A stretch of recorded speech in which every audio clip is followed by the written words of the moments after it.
खाते पढ़े ना जीबे ना भैया अब हम पढ़े ना जाए काहे रे देखो ना मैडम हमरा के खड़ा कर देली आ कहली बबुआ टेल मी चल तोरा मैडम से पूछे थे लड़का नादान बात है का मतलब ई थोड़े भाई कुछ पढ़ा दिया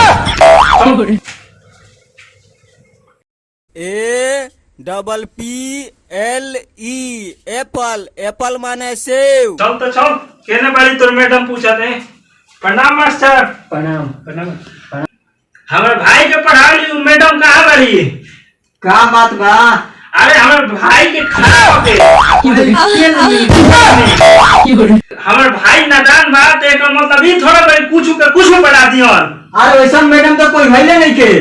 अरे हमारे भाई रौरे स्कूल में आवाला पढ़े ना सर एगो मैडम बारी वो हमरा के पढ़ावली कहली बबुआ खड़ा होखो आ कहली टेल मी ऐसा ने पुलिस शिक्षा दिया तो रौरे स्कूल में। अरे वैसा तो कोनो मैडम ही नहीं के हमरा स्कूल में। दे यहाँ के तो स्कूल में कोनो मैडम पढ़ाइबे ना कर ले ना